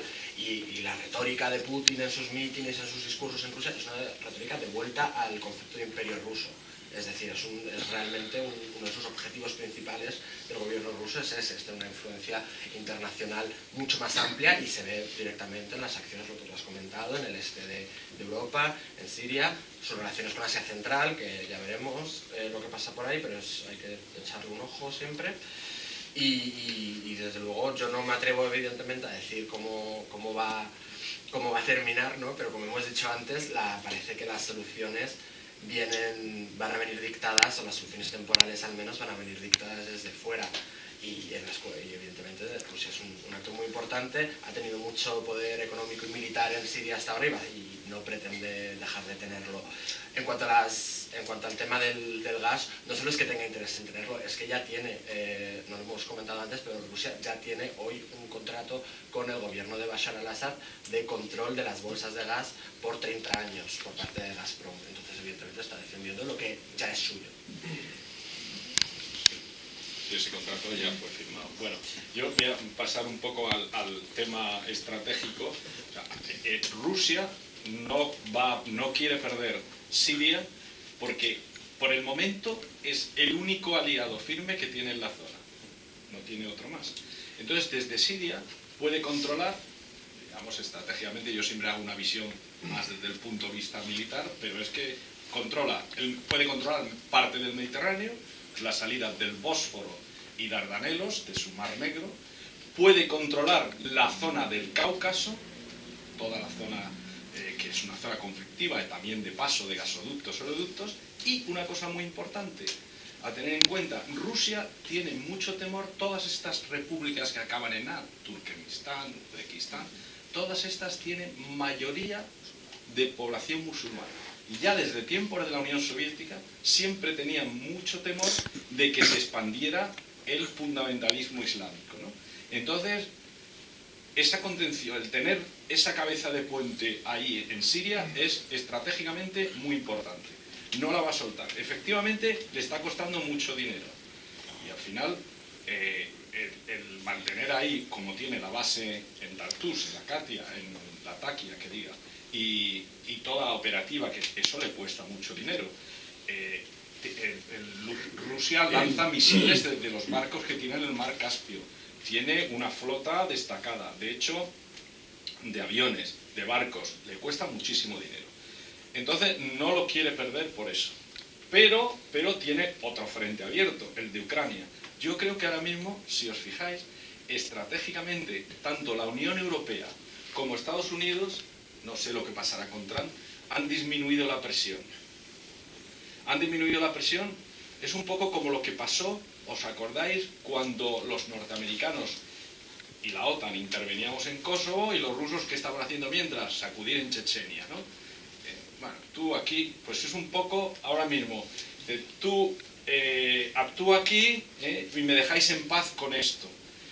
Y Europa contenta, entre otros Alemania, porque Rusia tiene el grifo del gas para Alemania. Como corte, o sea, fijaros, la principal economía europea, nosotros no dependemos tanto, dependemos mucho más de Argelia, de Nigeria, de Qatar, pero Alemania y los países de Centro Europa sí que dependen de Rusia. Por lo tanto, las presiones que Rusia hace en Hungría y en el asunto de Crimea, fijaros que está prácticamente olvidado, ya todo el mundo lo ha aceptado. Nadie discute ya Crimea, entre otras cosas porque hicieron ahí un referéndum. Y el asunto de Ucrania está parado. La OTAN de momento procura decir, bueno, ya sabéis que la OTAN intentó que Ucrania ingresara. Pues eso también de momento se ha frenado. Se ha frenado y yo creo que hay acuerdos de algún tipo, decir, bueno, vamos a hacer un poco a resolver este problema de Siria y luego ya veremos. No sé si... ¿Qué ocurrirá con Putin? Una incógnita. Bueno, con Trump. Tanto Putin como Trump, sus personalidades son personalidades muy de la tipología no imprevisibles. Son tipología que, bueno, puedes esperarte siempre lo peor, y ya lo estamos viendo. Pero... Yo muy breve. A ver, un par de preguntas enlazadas. ¿Creéis que habrá paz en Siria ahora? ¿Creéis que los kurdos conseguirán su estado independiente entre Turquía, Irán, Irak y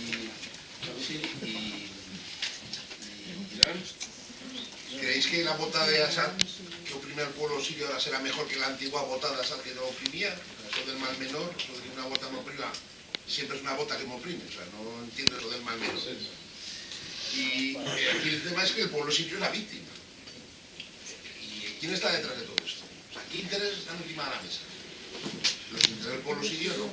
Están el interés de las grandes corporaciones multinacionales y intereses de naciones que quieren jugar un papel económico por encima de otras. Y eso hay que explicarlo.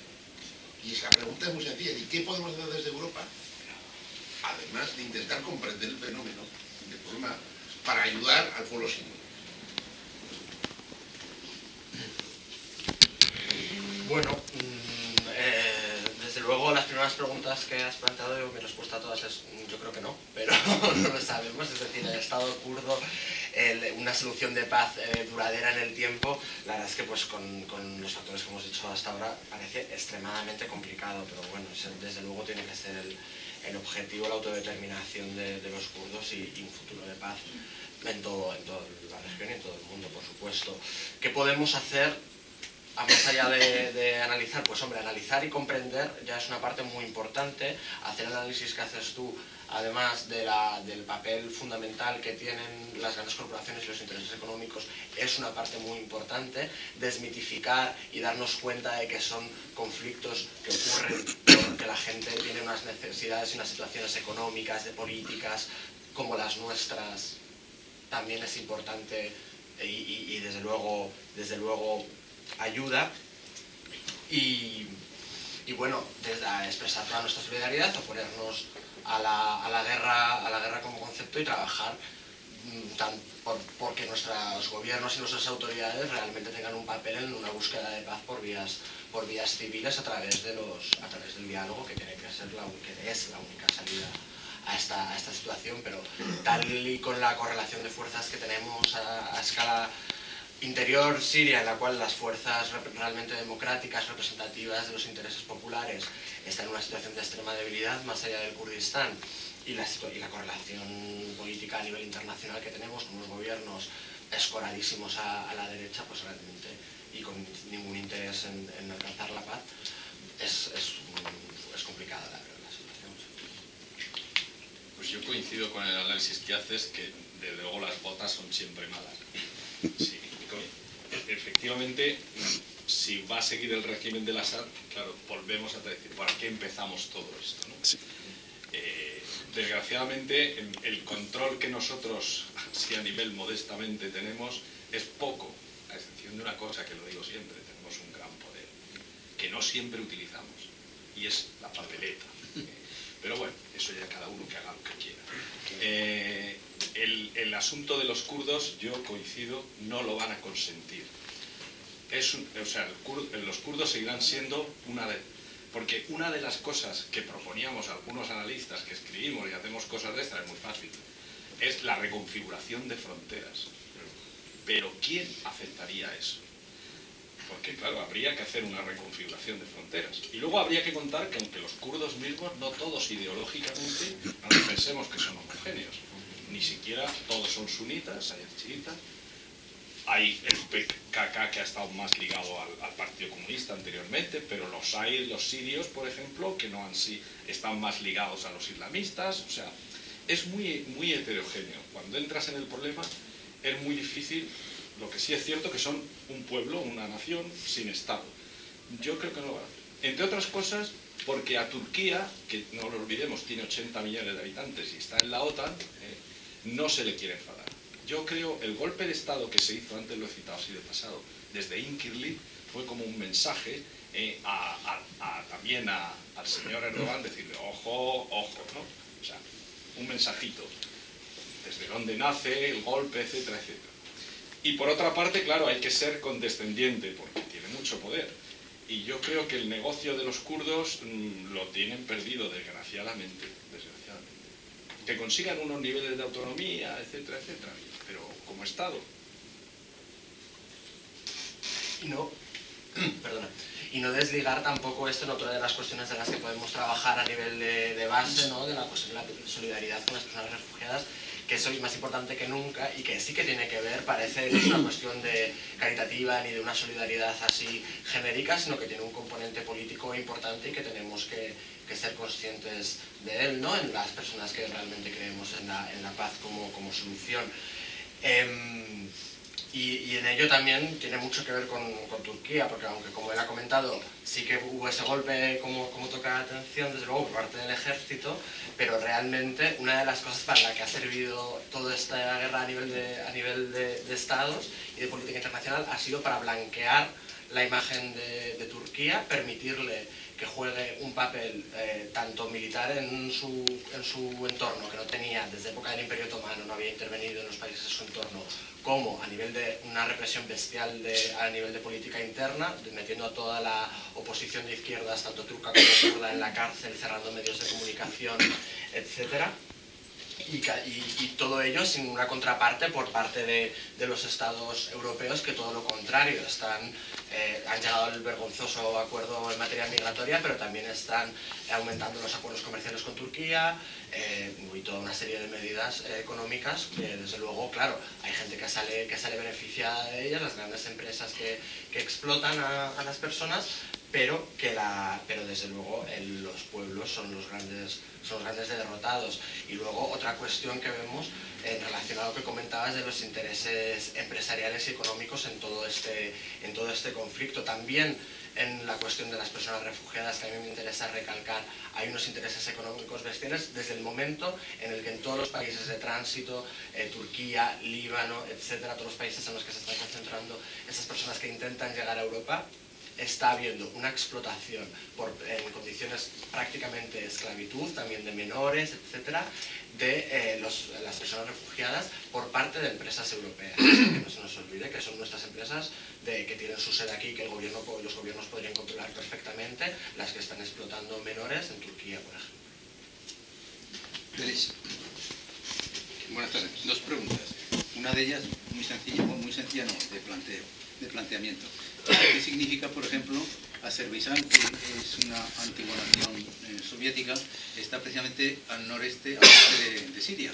Pero al noroeste hay una Azerbaiyán precisamente, parece ser ahí, camuflada. ¿Qué posible contestación podría haber? Porque la del noroeste son 15.000 kilómetros cuadrados, pero hay una Azerbaiyán potente como nación que está encima. Esa es una pregunta, yo no la comprendo, pero sí creo que el que tenga más experiencia como vosotros podéis hacerla. Y la otra, habéis dicho que Europa está un poco latente en el problema sirio. Yo creo que no. Al menos Francia y Holanda están siguiendo, pero masacrando con la aviación. ¿De qué manera? Ahora bien, tomemos en cuenta que Francia tiene el estado de excepción prorrogado. Esto significa que es una especie de constante problema, acción-reacción, acción-reacción. Quizá le interese precisamente a estas naciones europeas que se están de alguna forma, neoliberales que se llaman, o sea, neoliberales, que se está de alguna forma viviendo momentos críticos de una inclinación a estos estados totalitarios en potencia. Esos dos problemas que yo veo que se están retroalimentando y Estados Unidos no le interesa, o sea, no creo que le moleste demasiado que Bélgica, Francia, Holanda, Inglaterra quizás, inclusive se metan más a fondo, porque en definitiva Siria es un pastel que a muy largo plazo o medio plazo se lo van a tener que repartir entre los grandes. No, yo comparto el análisis, me debió expresar más, si se ha entendido que yo diferenciaría que los europeos no estaban teniendo un papel importante. Yo decía que no están teniendo una iniciativa en lo que debería ser la búsqueda de la paz por vías civiles, y al revés están teniendo un papel de subalternidad a los intereses norteamericanos, y desde luego que les puede convenir también para su política interna, como en el caso de Francia con el estado de excepción que has comentado, que es un análisis muy interesante. Pero no me refería desde luego a que su papel no estuviera presente sobre el terreno, sino que es un papel de subalternidad a los intereses de Estados Unidos, en tanto en cuanto están alimentando además una situación a sus propias puertas que desde luego no es lo que interesa a la Unión Europea de ninguno de los motivos. Y luego respecto a Azerbaiyán también es una pregunta interesante. Yo he de reconocer que es un tema que no había explorado o no había leído mucho sobre ello, pero desde luego es un estado que también tiene una importancia muy grande a la hora del comercio de gas, ¿no? Y a través del cual pueden pasar diferentes, tanto gasoductos como, bueno, que se ha hablado de Azerbaiyán como un estado a través del cual que puede tener una importancia fundamental en el comercio de gas, también como alternativa a Siria si no se va a poder construir el gasoducto debido a la inestabilidad ahí, ¿no? Entonces, desde luego es algo a lo que hay que estar atentos. Pero es que, un momento, es que precisamente ya hubo un conflicto y una especie de chispazo con Nagorno-Karabaj. Sí. No podría... la situación está latente. Sí. Eso está latente. Y ahí confluyen los intereses de Turquía, de Rusia de nuevo y de Estados Unidos. O sea, ahí ese conflicto está latente. En cualquier momento se puede disparar. Y puede... Lo otro que has dicho de Francia, yo desde el punto de vista técnico, perdonad, ni Francia ni Holanda tienen una capacidad, o sea, una cosa es que es como tiro uno y me cuento 20, ¿no? Ni Francia ni Holanda tienen un poder aeronáutico, militar tremendo.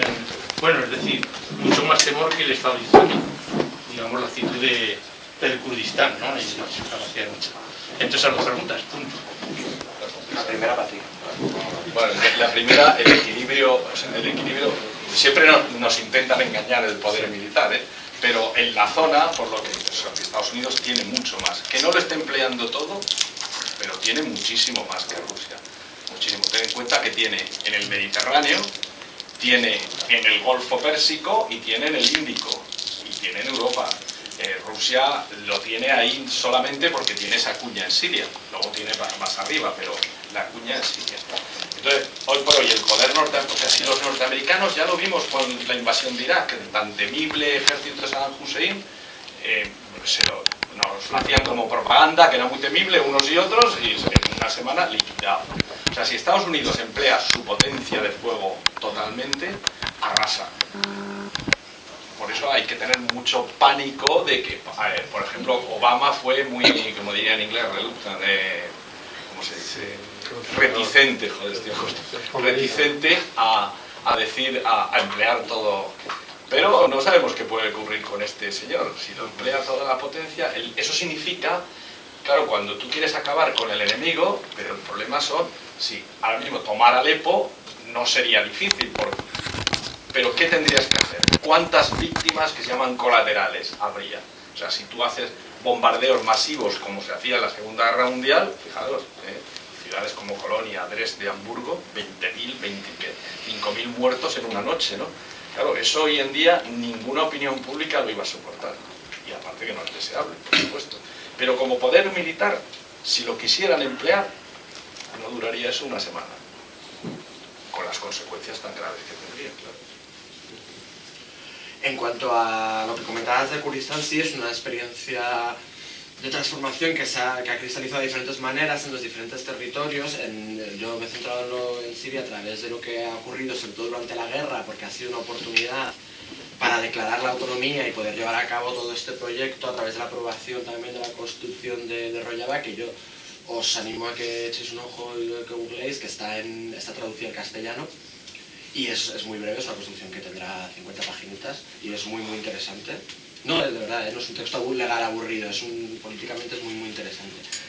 Y luego en Turquía siempre ha habido un control mucho mayor por parte del Estado y no hay experiencias de calado tan hondo, pero sí que a nivel municipal, muy local y muy de barrio en las ciudades se han hecho cosas interesantes por parte del movimiento kurdo. Pero desde luego, pero Turquía siempre ha sido, desde la represión que han tenido los kurdos en los diferentes estados, Turquía siempre ha sido uno de los más represivos, porque una parte muy grande de su territorio es de mayoría kurda y es donde está la gran parte de la mayoría del pueblo kurdo está en la parte turca y la zona que se conoce como Bakur.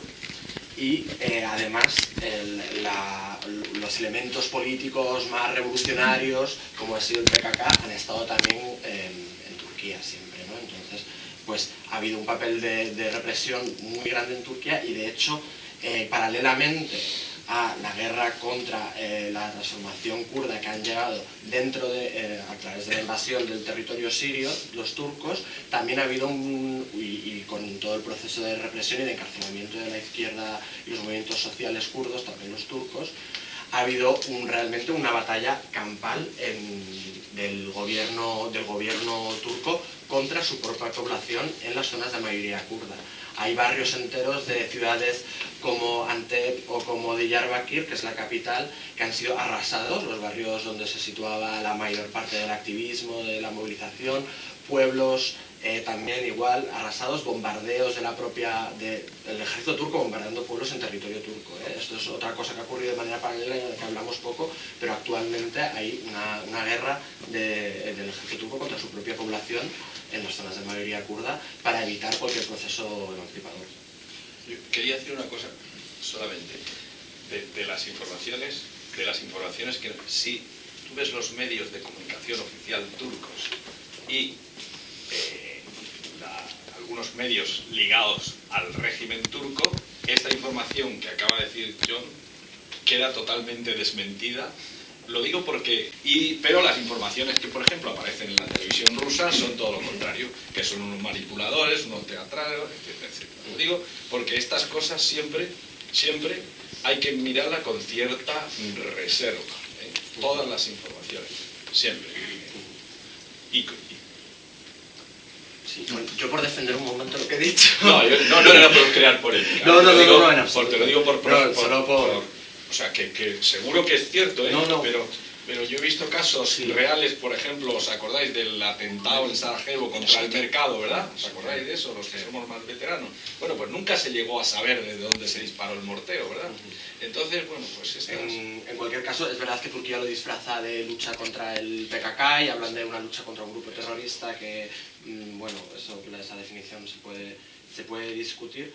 Pero yo también os animo a googlear este tema y organizaciones tan poco sospechosas de ser de izquierdas como Human Rights Watch, por ejemplo, tienen unas imágenes súper interesantes que podéis encontrar con un googleo fácil de todos estos pueblos cerca de la frontera con Siria y zonas de mayoría kurda de Turquía desde el aire, donde se puede ver claramente por imágenes cómo ha sido arrasado completamente zonas enteras, y no estamos hablando de organizaciones internacionales, de hecho con sede en Occidente, o sea que Sí, yo lo que he querido decir es que la manipulación, si no lo dudo, pero incluso esas imágenes, cuando veamos imágenes, ojo, también la que conste que no estoy defendiendo nada, todo lo contrario, sino estoy intentando ser siempre muy crítico con todo lo que nos llega a través incluso de imágenes. Yo coincido, yo he visto las imágenes de Human Rights Watch, de Amnistía Internacional, y yo también me fío. Pero se pueden poner en duda cualquier cosa, incluso venga de donde venga, y más en un conflicto. Lo digo siempre porque lo que hacíamos al principio, aquí no se trata de buenos y malos. En un conflicto de este tipo es muy complicado saber quiénes son los buenos y quiénes son los malos. Pero sin embargo, hay una experiencia que es interesante y ha sido un fracaso bastante grande, que ha sido los intentos de crear gobiernos en el exilio con personas que ya estaban fuera desde hacía mucho tiempo, ¿no? Con figuras políticas, sociales, intelectuales muy respetadas. Se han intentado crear varios gobiernos, pero estos han sido completamente desde fuera, ¿no? Con sede en Estambul, también otro en Londres. Y todos ellos han sido fracasados en el sentido de que no tienen una representatividad real ni una conexión con los movimientos que tú comentabas, ¿no? Los movimientos de resistencia que estaban dentro del país, y se han intentado, de hecho, las 2 o 3 experiencias que ha habido, se han creado desde fuera con intereses que también venían desde fuera, ¿no? Pues por Turquía o por otras potencias exteriores, para poder encauzarlo de determinada manera o arrogarse una determinada representatividad o legitimidad, pero desde luego no han sido así y han fracasado todos ellos. Bueno, realmente el que más complejo, yo tengo muchas dudas y tendría muchas preguntas que haceros, pero me voy a cortar un poco. Vale. En primer lugar, yo quería preguntaros si los llamados enfrentamientos sectarios, simplificando, suníes contra chiitas, eso hasta qué punto tiene, digamos, una raíz histórica y hasta qué punto han sido propiciados por las potencias exteriores para que, digamos, se maten unos a otros. Primera pregunta. Segunda pregunta. Tú dices que la opinión pública no admitiría ciertas cosas. Yo pienso que la opinión pública ya admite muchas cosas. Y la opinión publicada admite muchas más. Y en ese sentido, algo se ha hablado. Yo quisiera que os referieseis un poco a cómo está tratando el conflicto nuestra prensa, nuestros medios de comunicación, europeos en general y españoles en particular. Y la tercera pregunta y última es, eso nos habéis referido porque está fuera, pues digamos a una cosa que nos viene derivada de esto, que es el tema del terrorismo. Y aquí sí que voy a dar una pequeña opinión. A mí me da la sensación de que el terrorismo, si son enemigos subjetivos, digamos, las oligarquías de los países llamados desarrollados, y el terrorismo sí que son aliados objetivos, es decir, el terrorismo beneficia a esas oligarquías y esas oligarquías benefician al terrorismo. ¿Cómo veis vosotros esto?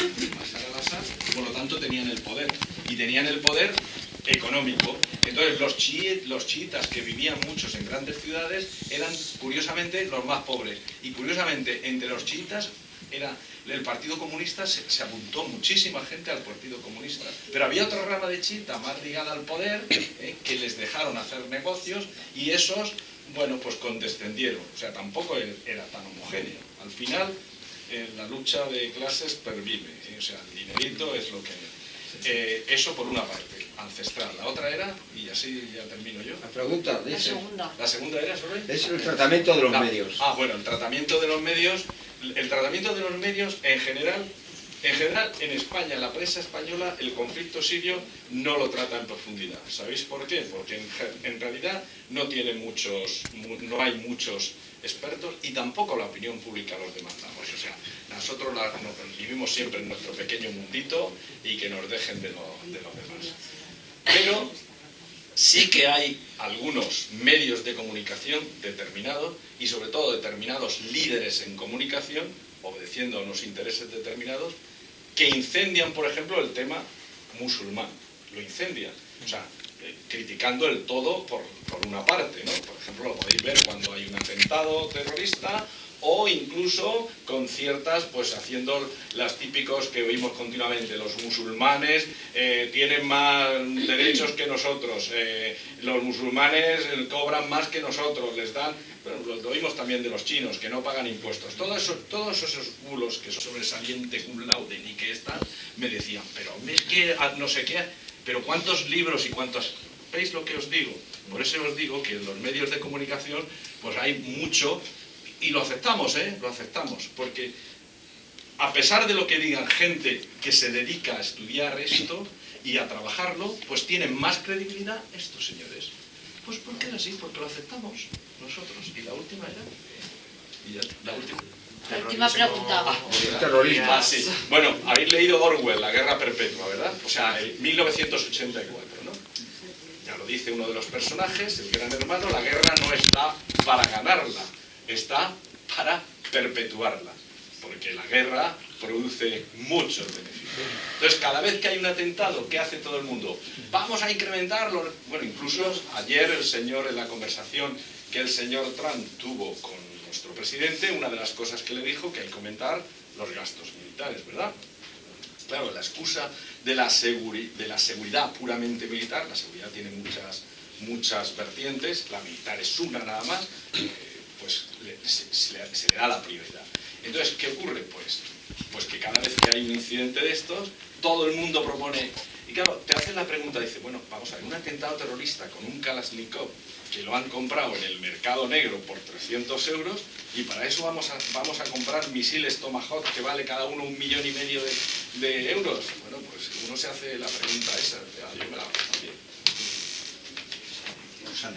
Yo, un momento simplemente, a mí si quería hacer una pequeña intervención llegando a los dos primeros puntos que has planteado, ¿no? El tema de los enfrentamientos sectarios y luego el tema de la prensa y en general la representación de las personas, no ya solo en Siria, sino el conjunto de personas árabes, africanas y antiguos sujetos colonizados en un momento de la historia.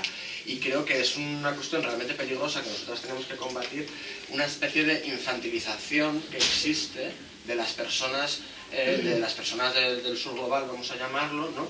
En la cual sus designios, sus posiciones, sus conflictos se dirimen por cuestiones de tribu, se dirimen por cuestiones de religión y no tienen absolutamente nada que ver con la política, con las condiciones, como si nosotros, por supuesto, sí que dirimimos las nuestras. Esto es una mirada completamente colonial que tenemos desde Occidente, como ya hemos dicho, pues la identidad juega un papel, como la juega aquí también, por supuesto, pero los conflictos y las guerras tienen un fondo y un componente 100% político y de clase, por supuesto. Y con los grandes modelos que hemos visto, del que hemos hablado de ellos en Oriente Próximo, ¿no? Los dos bloques de poder, el representado por Irán y el representado por Arabia Saudí y el Golfo. Estos dos bloques de poder, muchas veces por simplificarlos, podemos decir un bloque chií, porque Irán es un país de mayoría chií, y un bloque suní, pero la realidad es que esos son bloques que comparten un modelo social, un modelo político y un modelo de relaciones internacionales común, independientemente de la confesión religiosa. Y ahí se puede enfrentar salvajemente entre sí sin tener unos motivos políticos. Y eso, desde luego, es muy preocupante porque contribuye a la no identificación con estas otras personas como personas que también son víctimas y que sufren una guerra y con las cuales nosotros nos tenemos que solidarizar. Representar a estas personas de esa manera elimina cualquier posibilidad de solidarizarnos con ellas y además representa una imagen completamente alejada de la realidad. Y luego, efectivamente, en cuanto al último, la guerra es un negocio y como tal las clases dominantes la están perpetuando y la están extendiendo por el mundo, y el terrorismo es una pieza más en ese fenómeno global del comercio de la guerra. Y no vamos a discutir de nada, pues Enrique. Dos preguntas. La primera, hoy por hoy sigue habiendo guerra en Siria, hay tiros, hay pepinazos, porque ves la televisión como Podemos da carnaza, parece que la guerra ya ha terminado. Entonces, esa es la primera. Y la segunda, ¿podéis comentar algo sobre el Observatorio Sirio de Derechos Humanos? De los cascos blancos ya habéis comentado algo. Hay guerra en Siria, sí, pepinazos todos los días, hay diferentes zonas que controlan diferentes grupos, incluso en las zonas que supuestamente controla un grupo, controla el gobierno, luego la realidad, evidentemente, las estructuras propias que tienen están disuelto, han ido colapsando, entonces ya no existen de una manera tan clara, y eso pues ¿quién lo va a sustituir? Pues milicias, grupos de barrio, grupos con mejores o peores intenciones, etcétera. O sea que sí, por supuesto,